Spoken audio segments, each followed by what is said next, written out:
Voilà, donc ce petit garçon qui n'a que 12 ans, hein, finalement, il a tout le poids du monde sur les épaules, mais il en reste un enfant. Donc il y a ce petit moment un peu voilà, échapper belle avant que l'inéluctable soit commis.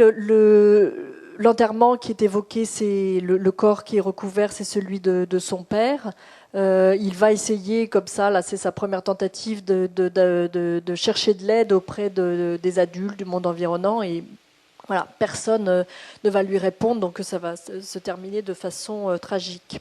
Alors pour conclure, comme ça il nous restera un petit peu de temps, euh, j'insiste sur cette question de point de vue sur les personnages et de la question que les metteurs en scène, en choisissant tel ou tel personnage, tel ou tel regard sur eux, posent la question de la morale. C'est qu'est-ce qu'on peut faire avec les personnages qu'on met en jeu.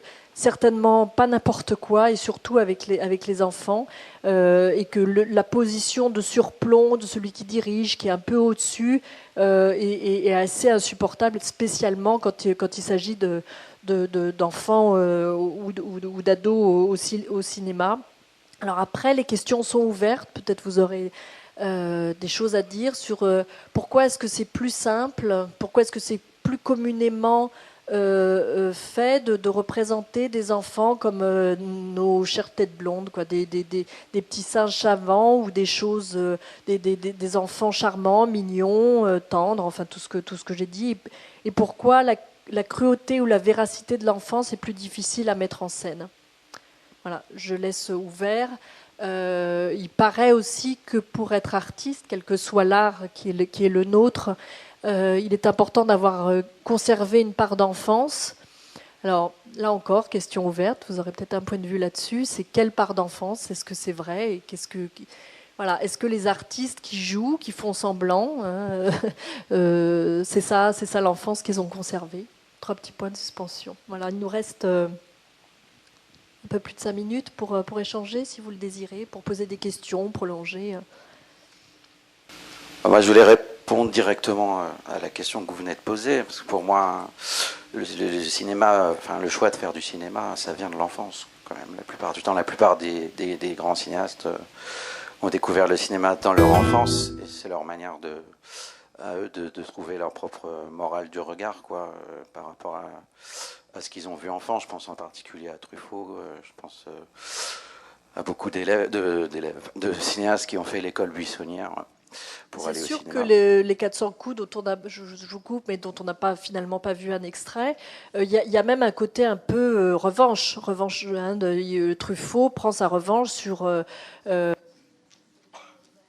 heureuse, opprimée, et qu'il décide, lui, de reprendre la main en se disant, voilà, je vais montrer la cruauté des adultes, et spécialement, il règle ses comptes avec sa mère, hein, ça c'est le thème du film, hein, c'est entre lui et sa mère, et d'ailleurs, film qu'elle a vu, et elle lui en a énormément voulu d'avoir fait ce film. Voilà, puis je vais parler aussi d'un critique en particulier qui a beaucoup écrit sur l'enfance, qui s'appelait Serge Danet, dont on a fêté les 20 ans de la mort, enfin fêté, si on peut dire, l'année de cette année, et qui a écrit notamment sur un film qui pour lui était symbolique de ça, c'est le Contrebandier de Moonfleet de Fritz Lang, et qui met en scène un enfant qui va être pris en charge par un contrebandier, et qui est le point de départ d'un parcours initiatique qui va le conduire à remercier cet homme qui pourtant n'est pas forcément du bon côté de la loi, dont il va faire son père d'adoption. Il y a cette idée que l'enfance au cinéma, c'est aussi se trouver des pères putatifs dans des héros, et moi, je pense qu'un grand cinéaste, c'est quand même quelqu'un qui va considérer que l'enfant ne doit pas être le même au début et à la fin du film, exemplairement dans Allemagne année zéro, mais qui est pour le spectateur, qu'il soit témoin d'une initiation, qui est cet élément initiatique-là, que le regard change en quelque sorte. Pour moi, la vraie question morale au cinéma liée à l'enfance, c'est comment interroger à travers la figure de l'enfant le regard moral du spectateur, à travers l'expérience d'une innocence qui va peu à peu être perdue. C'est pour ça qu'on retrouve l'idée aussi que l'innocence d'un enfant au cinéma, c'est pas ce qui est le plus intéressant. Ce qui est le plus intéressant, c'est qu'il la perde, cette innocence, au fur et Surtout à mesure. que l'innocence, enfin, là, c'est un vaste débat, mais l'innocence de l'enfance, Enfin, pour moi, c'est un leurre. Les enfants, l'innocence, ils l'ont très peu. L'innocence au sens d'ignorance. Voilà, ils ont la confiance dans les adultes, ce qui n'est pas la même chose, et cette confiance peut être trahie. Mais l'innocence... Alors, par rapport au contrebandier de Moonfleet, je suis tout à fait d'accord. Il y a un film aussi très beau qui est en écho, qui est sur les mêmes thèmes, qui est Un monde parfait, de Clint Eastwood, avec Kevin Costner, où c'est exactement la même chose. Hein. C'est le temps d'une... Kevin Costner qui est ce braqueur, ce criminel qui va prendre en otage ce petit garçon, et le temps de son échappée en voiture, le petit garçon qui a plus de papa, il va en effet choisir ce père qui n'est pas en effet le père idéal. C'est exactement la même matrice que les contrebandiers de Moonfleet, mais comme père d'élection, en effet. Merci, messieurs. Est-ce qu'il y aurait une autre réaction ? Je profite que j'ai le micro pour prendre la parole abusivement.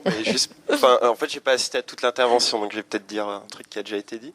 Mais pour refaire le lien peut-être avec le thème du programme à contre-courant, et ça fait écho à tout ce que j'ai entendu quand j'étais là. Moi, j'ai l'impression que souvent aussi, c'est une manière pour des cinéastes, en effet, de prendre leur revanche et de montrer, comme souvent aussi le cinéma, enfin on l'a vu peut-être avec les courts-métrages, c'est aussi quelque chose qui s'apprend en dehors de l'école, montrer aussi qu'on peut apprendre des choses qui sont pas forcément de l'ordre de la loi, enfin qui rentrent pas dans le cadre de la loi ou des standards du modèle, mais peut-être que vous en avez parlé au tout début, si je n'ai pas pu être là, mais enfin un monde parfait, enfin apprendre avec un voleur par exemple ou un évadé de prison, ou apprendre avec un contrebandier.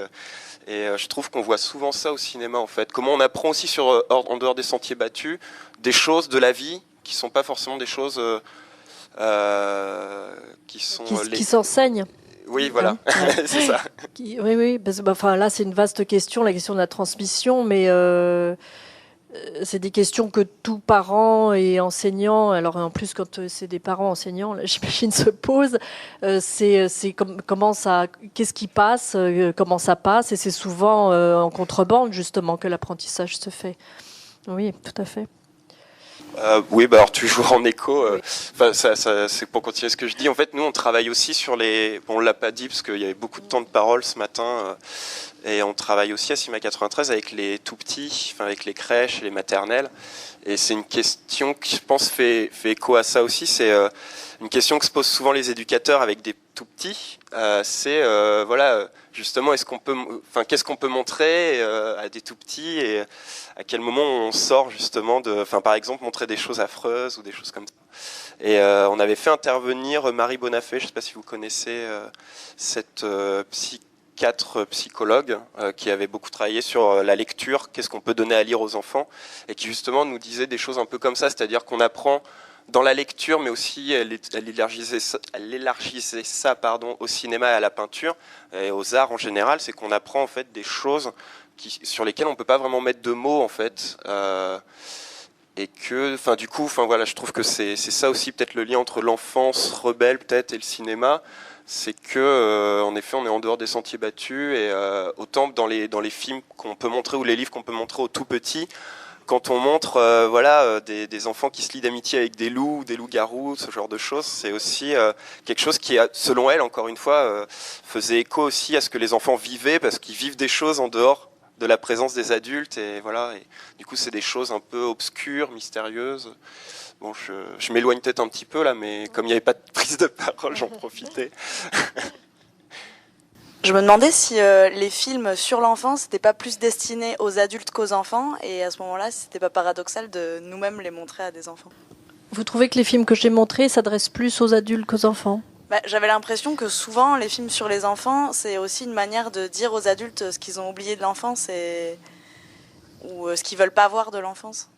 Alors ça, c'est une grande question qui est qu'est-ce que d'ailleurs abordé précédemment, hein, c'est qu'est-ce que les enfants peuvent voir. Est-ce que même les questions se posent sur la question de la littérature, hein, littérature jeunesse, c'est un nouveau concept. Enfin, et est-ce que les enfants justement ils apprennent pas par la contrebande en lisant des films, en lisant des livres qui leur sont pas directement adressés, qui sont peut-être qui comprennent pas entièrement normalement, mais du coup, voilà, ils peuvent, parce que justement c'est interdit ou parce que ça leur est pas désigné directement, ils ont envie d'aller vers ça et ils vont choper des choses qui, d'autres vont les dépasser totalement, et puis il y a des choses qui vont saisir. Après, moi, je pense que du coup, un bon film, ça se voit à tout âge. Mais c'est comme un message qu'on donne, c'est-à-dire si on parle à un enfant de façon peut-être, on donne trop de détails, c'est trop compliqué, il fera sa propre sélection lui-même en se disant, bon, ça, je peux comprendre ça, je peux saisir ça, bon, il y a un filtre comme ça. Donc du coup, bon, pardon de parler de moi, hein, mon fils, il a 3 ans, il a déjà vu Les Demoiselles de Rochefort, parce qu'il a chopé ça chez sa grande sœur et tout ça. Qu'est-ce qu'il a vu des Demoiselles de Rochefort? J'en sais rien, il a juste la ritournelle. Bon, eh ben oui, il vaut mieux qu'il voit ça qu'un film qui est de moins bonne qualité. Après, est-ce que les films sur l'enfance, c'est pour que les adultes se souviennent de leur propre enfance oubliée? Peut-être. Peut-être. L'enfance nue, de quoi ça parle? Ça parle de... quand je disais les enfants, les adolescents, c'est le symptôme d'une société. C'est qu'est-ce qu'on fait des enfants dont personne ne veut? Voilà, ils sont de l'assistance, ils sont trimballés de foyer en foyer, c'est des cas. Même mes mères, là, à un moment, elle va dire, mais on peut pas le garder, quoi, il est trop insupportable. Sauf qu'il exprime quoi? Il exprime une détresse, une demande. Voilà. Après, il faut trouver... et ça, qui peut s'en saisir? Qui peut comprendre ça? À mon avis, aussi bien un enfant qu'un adulte. C'est pas des films pour les enfants que j'ai montrés, c'est des films sur l'enfance et qui concernent, à mon avis, tout le monde. Je pense. Merci à vous de votre attention.